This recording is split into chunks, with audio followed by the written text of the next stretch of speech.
ರಾಗಿ ಹಸಿಟ್ಟು ಹಾಕಿ ಅದರಲ್ಲಿ ಒರೆಸೋರಂತೆ. ಹಾಕಿಂಗೇನೋ ಉಜ್ಜೋರಂತೆ. ಕಲ್ಕಟ್ಟಿ ಉದ್ದ ಬೆಳಿಲಿ ಅಂತ ಪಟ್ಲಕಾಯಿ. ಉದ್ದ ಬೆಳಿಲಿ ಅಂತ. ಸಾಸಿವೆ ಅಲ್ಲಪ್ಪ, ಕನ್ನಡದಲ್ಲಿ ಹೇಳೋಣ. ಸಾಂಬಾರ್ ಇಂಗ್ಲಿಷ್. ಸುಡ್ತಾ ಇಲ್ವಾ ಕೈ? ಹಂಗೆ ಎತ್ಕೊಂಡೆ ಕೈಯಾಗೆ ಸ್ವಲ್ಪ ಸುಟ್ಟು. ಹಾಯ್ ಹಾಯ್, ಎಲ್ರಿಗೂ ನಮಸ್ಕಾರ. ನವೀನ್ ಮಧುಗಿರಿ ಯೂಟ್ಯೂಬ್ ಚಾನಲ್ಗೆ ತಮ್ಮೆಲ್ರಿಗೂ ಸ್ವಾಗತ. ಹಾಗೆ ಅಂಗಳದಲ್ಲಿ ಅಡುಗೆ ಕಾರ್ಯಕ್ರಮಕ್ಕೆ ತಮ್ಮೆಲ್ರಿಗೂ ಸುಸ್ವಾಗತ. ಇವತ್ತು ಬೆಳಗ್ಗೆನೆ ಅಂಗಳದಲ್ಲಿ ಅಡುಗೆ ಮಾಡ್ತಿದ್ದಾರೆ. ಬೆಳಗ್ಗೆ ತಿಂಡಿ ಮಾಡ್ತಿಲ್ಲ, ಅಡುಗೆನೇ ಎಲ್ಲ ಮಾಡ್ತಿರೋದು. ಅಡುಗೆ ಮಾಡ್ತಾ ಇರೋದು ಏನು ಅಡುಗೆ ಅಂದರೆ ಸಾಂಬಾರು ಮಾಡ್ತಿರೋದು. ಏನು ಸಾಂಬಾರು? ಪಟ್ಲಕಾಯಿ ಸಾಂಬಾರು, ಪಡವಲಕಾಯಿ ಸಾಂಬಾರು. ನಮ್ಮ ಹಳ್ಳಿ ಭಾಷೆಯಲ್ಲಿ ಪಟ್ಲಕಾಯಿ ಸಾರು. ಇವತ್ತಿನ ಎಪಿಸೋಡ್ನಲ್ಲಿ ನಮ್ಮ ಶ್ರೀಮತಿಯವರು ನಮ್ಮ ಮನೇಲಿ ಯಾವ ರೀತಿ ಪಟ್ಲಕಾಯಿ ಸಾರು ಮಾಡ್ತಾರೆ ಅಂತ ನೋಡಿವ್ರಂತೆ. ಈ ಪಟ್ಲಕಾಯಿ ಸಾರು ಮಾಡೋದಕ್ಕೆ ಮೊದಲನೇದಾಗಿ ಬೇಕಾಗಿರೋದು ಪಟ್ಲಕಾಯಿ. ಹಂಗೆ ಜೊತೆಲಿ ಏನೇನು ತರಕಾರಿ ತಗೊಂಡವ್ರು ನೋಡೋಣ. ಪಟ್ಲಕಾಯಿ, ಬೆಳ್ಳುಳ್ಳಿ, ಶುಂಠಿ, ಈರುಳ್ಳಿ, ಟೊಮೊಟೊ, ಕೊತ್ತಂಬರಿ, ಕರಿಬೇವು ಮತ್ತು ತೆಂಗಿನಕಾಯಿ ಇದೆ. ಮತ್ತು ಆಮೇಲೆ ತೊಗರಿಬೇಳೆ ಬೇಕೇ ಬೇಕಲ್ವ ಸಾರು ಮಾಡೋದಕ್ಕೆ. ತೊಗರಿಬೇಳೆ, ಚಕ್ಕೆ, ಲವಂಗ, ಸಾಸಿವೆ, ಅರಿಶಿನ, ಖಾರದ ಪುಡಿ, ಧನಿಯಾ ಪುಡಿ, ಅಡುಗೆ ಎಣ್ಣೆ, ರುಚಿಗೆ ತಕ್ಕಷ್ಟು ಉಪ್ಪು. ಇಷ್ಟೇನಾ? ಇವಿಷ್ಟು ಪದಾರ್ಥಗಳನ್ನ ತಗೊಂಡಿದ್ದಾರೆ. ನೋಡ್ರಿ, ನಮ್ಮ ಮೇಡಮ್ ಅವ್ರೇನೋ ಮಾಡ್ತಾವ್ರೆ. ಮುಂಚೆ ಹಳೆ ಕಾಲದಲ್ಲೆಲ್ಲ ಇದು ಬೆಳ್ಳಗಿರುತ್ತಲ್ವ, ಇದೆಲ್ಲ ಹೋಗೋದಕ್ಕೆ ಏನು ಮಾಡೋರು ಗೊತ್ತಾ? ಗೊತ್ತು. ಬೂದಿ ಗೊತ್ತಾ? ಬೂದಿ ಹಾಕಿ ಉಜ್ಜೋರು, ಇಲ್ಲ ರಂಗೋಲಿ ಹಸಿಟ್ಟು ಅಂತೀನಿ. ಏನದು? ರಾಗಿ ಹಸಿಟ್ಟು ಹಾಕಿ ಅದರಲ್ಲಿ ಒರೆಸೋರಂತೆ. ಹಾಕಿಂಗೇನೋ ಉಜ್ಜೋರಂತೆ. ಇದು ಬೆಳ್ಳಗಿರೋದ್ ಮೇಲೆ ಹೋಗ್ಬೇಕಲ್ಲ, ಅದಕ್ಕೆ. ಅದು ಇದ್ರೇನಾಗ್ತದೆ ತಿನ್ನೋದಕ್ಕೆ? ನಂಗೂ ಗೊತ್ತಿಲ್ಲ. ಹೌದಾ? ನಿಮ್ಗೆ ಯಾರಿಗಾದ್ರೂ ಗೊತ್ತಿದ್ರೆ ಕಮೆಂಟ್ ಮಾಡಿ. ಏನಂತ? ಇದು ಯಾಕೆ ಈ ಥರ ಮೇಲ್ಗಡೆ ಬೆಳಗಿರೋದನ್ನ ತೆಗಿತಾರೆ? ನೀವು ಪಟ್ಲಕಾಯಿ ಬೆಳಿತಿದ್ರಾ ನಿಮ್ಮ ಹೊಲ್ದಾಗೆ? ನೆನಪಿಲ್ಲ. ನೀವು ಬೆಳೆದಿದ್ದೀರಾ? ಅವಾಗ ಬೆಳೆದಿರೋದು ನೆನಪೈತೆ.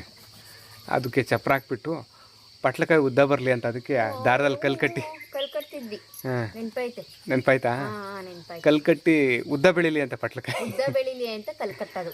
ಅದು ಒಂದೊಂದು ಬಾರ್ ಉದ್ದ ಬೆಳೆದಿರೋದು. ಹಿಂಗೆ ತೊಟ್ಟಿರುತ್ತಲ್ವಾ, ಇಲ್ಲಿಗೆ ಕಲ್ಕಟ್ಟಿದ್ರೆ ಇಲ್ಲಿ ಮೇಲೆ ದಾರದಲ್ಲಿ ಕಲ್ಕಟ್ಬಿಟ್ರೆ ಅದು ಉದ್ದ, ಸಖತ್ ಉದ್ದ ಬರೋ ಒಳ್ಳೆ ಆವಿದ್ದಂಗೆ ಇಷ್ಟು ಉದ್ದ ಇರೋದು, ಒಂದು ಬಾರ್ ಇರೋದು.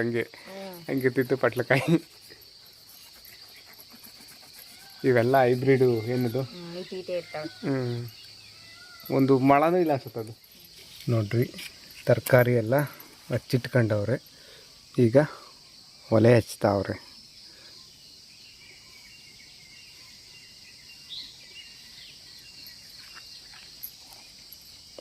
ನಮ್ಮ ಬದನೆಕಾಯಿ ಇನ್ನೂ ಯಾವತ್ತು ಬದನೆಕಾಯಿ ಬಿಡೋದು? ಹೂವಾಗವೆ. ಹಿಂಗೆ ಬದನೆಕಾಯಿ ಕಿತ್ಕೊಂಡು ಅಲ್ಲೇ ಕುಂತ್ಕೊಂಡು ಹಂಗೆ ಟೊಮಟೊ ಹಣ್ಣು ಕಿತ್ಕೊಂಡು ಹಂಗೆ ಸುಟ್ಬಿಟ್ಟು ಹಂಗೆ ಕಿವುಚಿ ಬಜ್ಜಿ ಮಾಡಿಬಿಡ್ಬೇಕು, ಚೆನ್ನಾಗಿರ್ತೈತಿ. ಅದ್ರ ಜೊತೆ ಬೆಂಡೆಕಾಯಿ ಇದ್ರೆ ಇನ್ನೂ ಸಖತ್ತಾಗುತ್ತೆ. ಒಲೆ ಮೇಲೆ ಮಡಕೆ ಇಕ್ಕೊಂಡು ಅದಕ್ಕೆ ಎಣ್ಣೆ ಹಾಕಿ, ಎಣ್ಣೆ ಬಿಸಿ ಆದಮೇಲೆ ಸಾಸಿವೆ ಅಲ್ಲಪ್ಪ, ಚಕ್ಕೆ, ಲವಂಗ, ಶುಂಠಿ, ಬೆಳ್ಳುಳ್ಳಿ, ಈರುಳ್ಳಿ ಹಾಕ್ತಾ ಇದೀನಿ. ಹೌದಾ? ಸಾಸಿವೆ ಹಾಕಲ್ವಾ ಇದಕ್ಕೆ?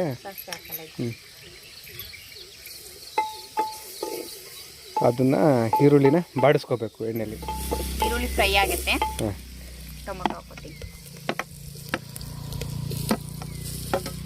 ಹೌದು, ಈ ಟೊಮೊಟೊ ಹಿಂಗೆ ಉದ್ದುದಕ್ಕೆ ಹಚ್ಕೊಂಡಿದ್ಯಲ್ಲ, ಹಿಂಗೆ ಉದ್ದನೇ ಹಚ್ಕೋಬೇಕಾ? ಹೆಂಗ್ ಬೇಕಾದ್ರೂ ಹಚ್ಕೋಬಹುದು. ಒಂದು ಟೊಮೊಟೊ ಹಣ್ಣ 4 ಭಾಗ ಬೇಕಾದ್ರೂ ಹಚ್ಚಿ ಹಾಕೋಬಹುದು. ಅಥವಾ ಬೇಡ ಅದು ಸ್ವಲ್ಪ ದಪ್ಪ ಆಯ್ತು ಅಂದ್ರೆ ಒಂದು ಟೊಮೊಟೊ ಹಣ್ಣಲ್ಲಿ 6 ಭಾಗ ಮಾಡಿ ಹಾಕೋಬಹುದು, ಕಟ್ ಮಾಡಿ. ಇವಾಗ ನೀನಾಗ ಮತ್ತೆ ಉದ್ದುದಕ್ಕೆ ಹಚ್ಚಿದ್ದೆ? ನನ್ಗೆ ಅದೇ ಅಭ್ಯಾಸ ಅಲ್ವಾ, ಉದ್ದುದಕ್ಕೆ ಹಚ್ಚಿ, ಅದಕ್ಕೆ ಸ್ವಲ್ಪ ಹಚ್ಕೊಂಡೆ. ಹೆಂಗ್ ಬೇಕಾದ್ರೂ ಹಚ್ಚ. ಹೌದು, ಇವಾಗ ಮಾಡ್ತಿರೋದು ಸಾರ್ಗೆ ಮಸಾಲೆ ರುಬ್ಕಣಕ್ಕೆ. ಮಸಾಲೆ ರುಬ್ಬಕ? ನಾನು ಅದನ್ನೇ ಕೇಳಿದ್ದು, ಸಾರ ಮಸಾಲೆ ರುಬ್ಬೋದು ಅಂತ. ಮಸಾಲೆ ರುಬ್ಬೋದು. ಇದು ಫಸ್ಟು ಮಸಾಲೆ ರುಬ್ಬಕ್ಕೆಲ್ಲ ರೆಡಿ ಮಾಡಿಬಿಟ್ಟು ಇದು ತಣ್ಣಗಾಗಬೇಕಲ್ವಾ, ತಣ್ಣಗಾಗಿಡೋ ಅಷ್ಟೊತ್ತಿಗೆ ಸಾರು ರೆಡಿ ಮಾಡ್ಕೊಳ್ಳೋಣ, ಒಗ್ಗರಣೆ ಹಾಕ್ಬಿಟ್ಟು. ಮತ್ತು ಈಗ ಅದಕ್ಕೆ ಕೊತ್ತಂಬರಿ ಸೊಪ್ಪು, ಕಾಯಿ ಹಾಕೋದು, ತೆಂಗಿನಕಾಯಿ ತುರಿ. ಅಷ್ಟೇನಾ? ಸದ್ಯಕ್ಕೆ ಅಷ್ಟೇ ಇದಕ್ಕೆ. ಆಮೇಲೆ ಖಾರದ ಪುಡಿ, ಧನಿಯಾ ಪುಡಿ ರುಬ್ಬುವಾಗ ಸೇರಿಸ್ಕೊಳ್ಳೋದು. ತಿಳಿಸ್ಲಾ?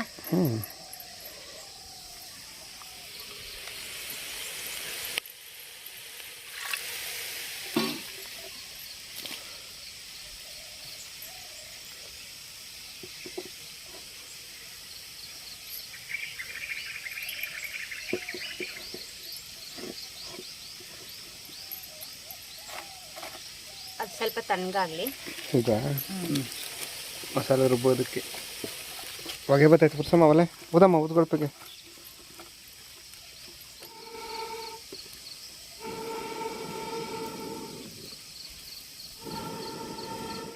ಈಗ ಇದು ಸಾಂಬಾರ್ಗೆ ಸಾಂಬಾರ್ ಮಾಡಕ್ಕೆ, ಸಾರು ಮಾಡೋದಕ್ಕೆ ಕ್ಷಮೆ ಇರಲಿ. ಮಾಡಕ್ಕೆ ಸಾಂಬಾರ್ ಮಾಡಕ್ಕೆ. ಏಯ್ ಸಾಂಬಾರ್ ಇಂಗ್ಲೀಷು ಕನ್ನಡದಲ್ಲಿ ಹೇಳೋಣ. ಸಾಂಬಾರ್ ಇಂಗ್ಲಿಷ್, ಸಾರು ಕನ್ನಡನಾ? ಸಾರು ಮಾಡಕ್ಕೆ.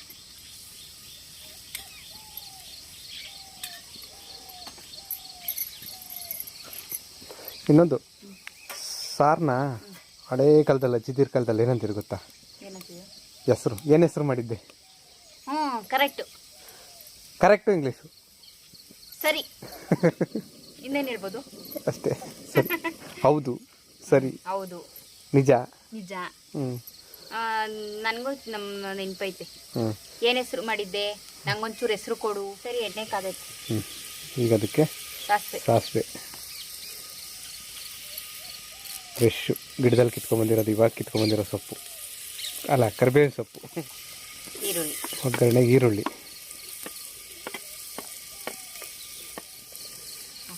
ಚೌಟಾಗಿ ಬರೋದೇ ಇಲ್ಲ ಅಂತ. ಇದು ಸಣ್ಣದಾಗಿ ಬುದ್ಧಕ್ಕೆ ಹಚ್ಕೊಂಡಿರೋ ಈರುಳ್ಳಿ.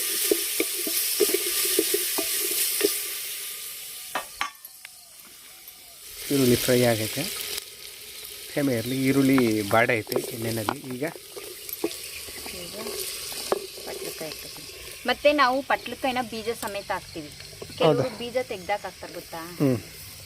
ಚೆನ್ನಾಗಿರ್ತೈತೆ ಬೀಜ ಸಮೇತ ಹಾಕ್ತೀವಿ. ಹೌದಾ? ನಾನೇ ಮುಂಚೆ ಬೀಜ ತೆಗ್ದಾಕ್ತಾ ಇದ್ದೆ. ಆಮೇಲೆ ನಮ್ಮಪ್ಪ ಹೇಳಿದ್ರು, ಬೀಜ ತೆಗ್ದಾಕ್ಬೇಡ, ಬೀಜ ಸಮೇತ ಹಾಕು, ಸಾರು ಇನ್ನೂ ಚೆನ್ನಾಗಿರ್ತೈತೆ, ರುಚಿಯಾಗಿರ್ತೈತೆ ಅಂತ. ಆವಾಗಿಂದ ನಾನು ಬೀಜ ಸಮೇತ ಹಾಕ್ತೀನಿ. ಕೆಲವರು ಒಳಗಡೆ ಇರೋ ಬಿಳಿ ಭಾಗ ಮತ್ತೆ ಬೀಜ ಎಲ್ಲ ತೆಗ್ದಾಕಿ ಮಾಡ್ತಾರೆ.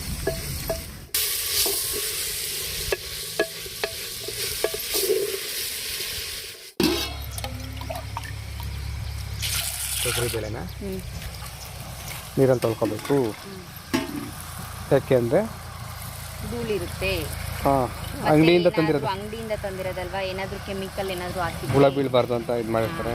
ಅದಕ್ಕೆ ಪಟ್ಲಕಾಯಿ ಫ್ರೈ ಆಗೈತೆ, ಬಾಡೆ ಸ್ವಲ್ಪ. ಈಗ ತೊಗರಿ ಬೇಳೆ ಹಾಕ್ತೀನಿ, ತೊಳ್ಕೊಂಡ್ರಂತ ತೊಗರಿ ಬೇಳೆ.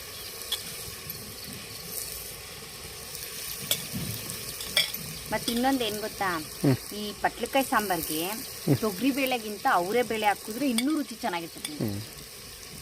ಅವರೇ ಬೇಳೆ ಖಾಲಿ ಆಗೈತೆ ನಮ್ಮ ಮನೇಲಿ, ಅದಕ್ಕೆ ನಾವು ತೊಗರಿ ಬೇಳೆ ಹಾಕಿ ಮಾಡ್ತಾ ಇದ್ದೀವಿ. ನೆಕ್ಸ್ಟ್ ಟೈಮ್ ಯಾವಾಗಾದರೂ ಅವರೇ ಬೇಳೆ ಹಾಕಿ ಮಾಡ್ತೀವಿ.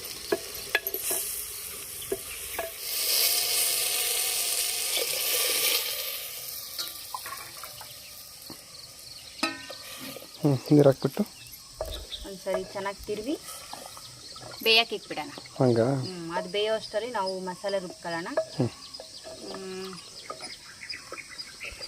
ಮಸಾಲೆ ರುಬ್ಕೊಂಡಾದ್ಮೇಲೆ ಅದಕ್ಕೆ ಉಪ್ಪು ಆಮೇಲೆ ಹಾಕೋದಿಲ್ಲ, ಮಸಾಲೆ ಎಲ್ಲ ಹಾಕ್ಬಿಟ್ಟು ಆಮೇಲೆ ಉಪ್ಪು ಹಾಕೋಣ. ಈಗ ಇದು ಬೇಯ್ತಾ ಇರಲಿ, ಅಷ್ಟರಲ್ಲಿ ಈಗ ನಾನು ಮಸಾಲೆ ರುಬ್ಕೊತೀನಿ.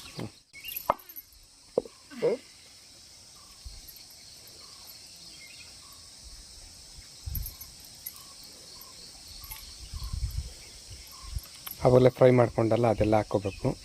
ಹೊಗೆ ಬತ್ತಾಯ್ತು ನೋಡಿ. ಮತ್ತು ಸುಡ್ತಾ ಇಲ್ವ ಕೈ? ಹಂಗೆ ಎತ್ಕೊಂಡೆ ಕೈಯಾಗೆ ಸ್ವಲ್ಪ ಸುಟ್ಟು, ಸುಡಲ್ಲ ಅನ್ಕೊಂಡು ಎತ್ಕೊಂಡೆ, ಸುಡ್ತು. ತಣ್ಣಗಾಗಿರ್ತೈತೆ ಅನ್ಕೊಂಡೆ.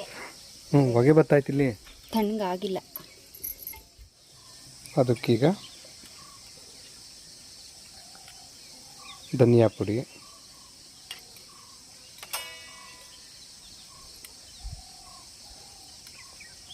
ಖಾರದ ಪುಡಿ, ಅರಿಶಿನ, ಅಡುಗೆ ಅರಿಶಿನ. ಈಗ ಒಂದ್ಸರಿ ಹಂಗೆ ರುಬ್ಲ, ಒಂಚೂರು ನೀರು ಹಾಕೊಂತೀನಿ.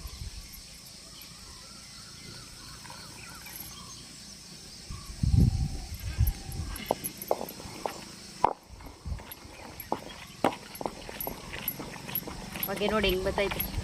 ಮುಂಚೆ ಇದು ಮಾಡ್ಬೇಕಾದ್ರೆ ಈ ಥರ ಸಾರು ಕರೆಂಟ್ ಬಿಟ್ರೆ ಅಯ್ಯೋ ಕರೆಂಟ್ ಎಷ್ಟೊತ್ತಿಗೆ ಬರ್ತೈತೋ ಅನ್ಸೋದು. ಇವಾಗ ಕರೆಂಟ್ ಆದ್ರೂ ಚಿಂತೆ ಇಲ್ಲ ಅಲ್ವಾ?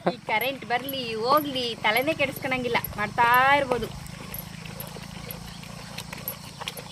ಅದೇ ಇದಿನ್ನೂ ಸ್ವಲ್ಪ ಅರಿಯೋದು ಕಲ್ತ್ಕೋಬೇಕು ನಾನು. ಹ್ಞೂ ಅಷ್ಟೊಂದು ನೀಟಾಗಿ ಬರಲ್ಲ.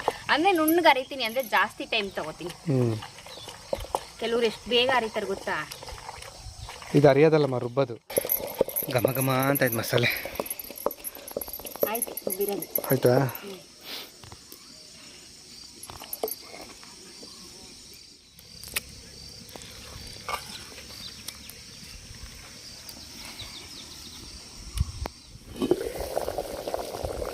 ಬೆಂದ ಸುಮಾರಾಗ್ತದೆ ಇದೆಲ್ಲ ನೋಡಬೇಕು. ಓ ಪರವಾಗಿಲ್ಲ, ಅರ್ಧ ಭಾಗ ಬೆಂದೈತೆ ನೋಡು.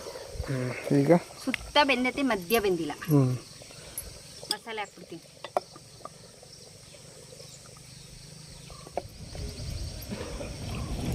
ಸಾಕ ನೀರು ನೋಡ್ಕೊಂಡು ಹಾಕೊಂಬಲ್ಲ. ಮಸಾಲೆನೆಲ್ಲ ಬೆರೆಸ್ಕೊಂಡು ಎಷ್ಟು ಬೇಕೋ ಅಷ್ಟು ನೀರು ಹಾಕ್ಕೊಂಡು ತಿರುಗಿಕೊಂಡು, ಹಾಗೆ ರುಚಿಗೆ ತಕ್ಕಷ್ಟು ಉಪ್ಪು.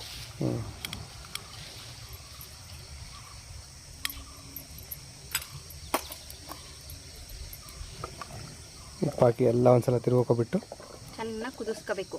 ಒಂದು ಕಡೆ ಬೇಳೆ ಪಟ್ಲಕಾಯಿನೂ ಬೇಯಬೇಕು, ಮಸಾಲೆನೂ ಇಡಬೇಕು, ಉಪ್ಪು ಚೆನ್ನಾಗಿ ಹೊಂದ್ಕೋಬೇಕು.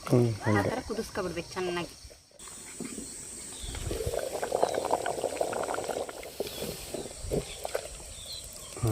ಚೆನ್ನಾಗಿ ಕಾಣ್ತೈತಿ. ಚೆನ್ನಾಗಿ ಕಾಣ್ತೈತೆ ಅಂದರೆ ರುಚಿಯಾಗಿಲ್ವಾ? ರುಚಿಯಾಗಿರುತ್ತೆ ತಿನ್ನೋದಕ್ಕೆ. ನೋಡೋಕ್ಕೂ ಅದೇ ಥರ. ಹಾಂ, ನೋಡೋಕ್ಕೂ ಅದೇ ಥರ ಸುಂದರವಾಗಿ ಚೆನ್ನಾಗಿ ಕಾಣಿಸ್ತಾ ಇದೆ. ಸಾರ್ಗೋದೆ ಸುಂದರವಾಗಿ.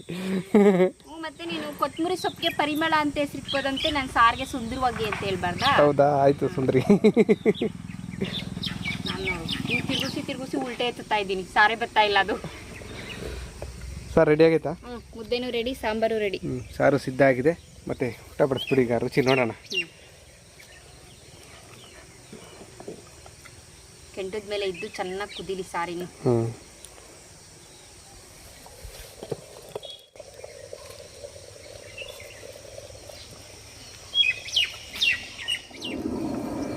ಇವತ್ತು ನಮ್ಮ ಅಂಗಳದಲ್ಲಿ ಅಡುಗೆನಲ್ಲಿ ತಯಾರಾಗಿರುವಂಥ ಪಟ್ಲಕಾಯಿ ಸಾಂಬಾರು, ಪಡವಲಕಾಯಿ ಸಾರು. ನಾವು ಪಟ್ಲಕಾಯಿ ಸಾರು ಅಂತೀವಿ ಆಡು ಭಾಷೆಯಲ್ಲಿ.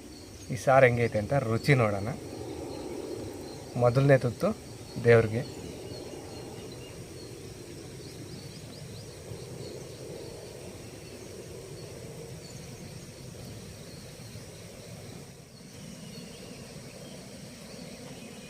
ಮಾಡು.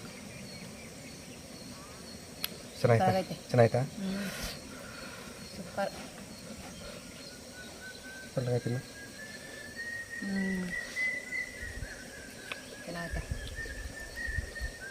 ಚೆನ್ನಾಗಿ ಬಂದೈತೆ ಪಟ್ಲಕಾಯಿ ಎಲ್ಲ. ನಿಜ ಸೂಪರ್ ಆಗೈತೆ. ತುಂಬ ಸಾರು ಸುಂದರವಾಗಿದೆ, ಹಾಗೆ ರುಚಿಯಾಗಿದೆ. ನೀನು ಹೇಳಿದಲ್ವ ಸುಂದರವಾಗಿ ಅಂತ ಹೇಳಿದ್ದು. ಅದಕ್ಕೆ ಸಾರು ನೋಡಲು ಸುಂದರವಾಗಿದೆ, ತಿನ್ನಲು ರುಚಿಯಾಗಿದೆ.